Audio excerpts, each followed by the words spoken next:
Park, Parque de la Concordia, but we just call it the graffiti park because of the amount of graffitis and street art that we see. This park was painted in 2016, most of it by 3 artists, and they took 2 weeks. So 2 weeks, 3 people to paint the entire park. And the most interesting thing about this park is that it was painted by 3 family members. The father, the older son, and the younger son, basically. So you have 3 guys painting this park. So this is the older son. This is the big brother. He's AKA Nómada Urbano, like urban nomad. Basically, first of all, he paints with spray cans mainly. That's why you can notice some of the lines a little bit shady. Some of them are thicker, some others are thinner. So it depends on how close or how far you place the top of the spray can to the wall.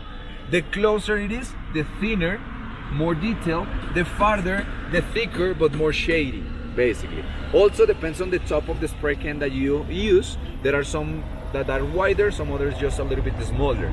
But that's how he can get different like thickness in the lines.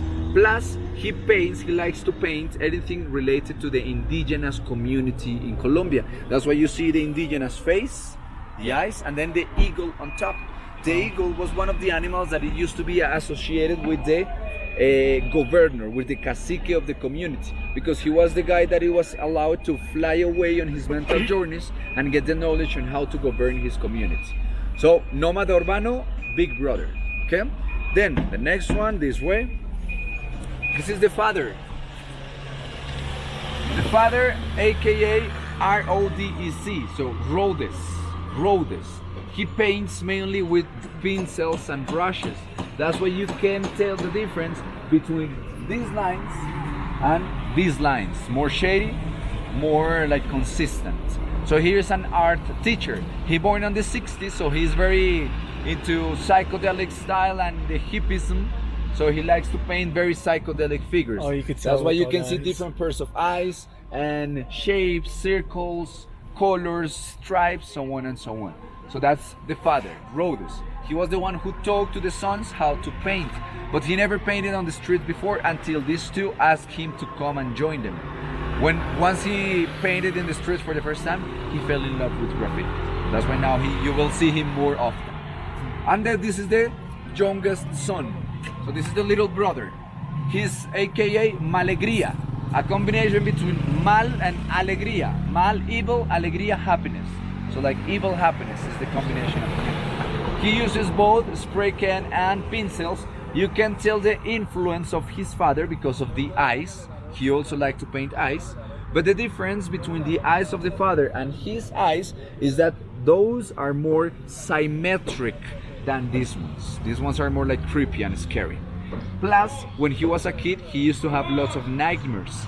So in order for him to take control over those nightmares, he decided to paint them on the wall. That's why they look a little bit creepy and scary and different styles. So each one has its own style. Nómada, Rhodes, Malegría, and it keeps going. Nómada, Rhodes, Malegría, so on and so on. Oh, South wow. American map on the forehead of the indigenous face.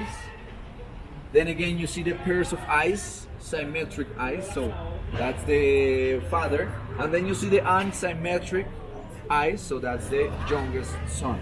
A little more scary. I think I like the father's painting better. Oh yeah, you can tell that he's an art teacher, some real artist, and that's from him. The youngest son kind of reminds me of like Picasso, like Yeah, La Guernica. Yeah.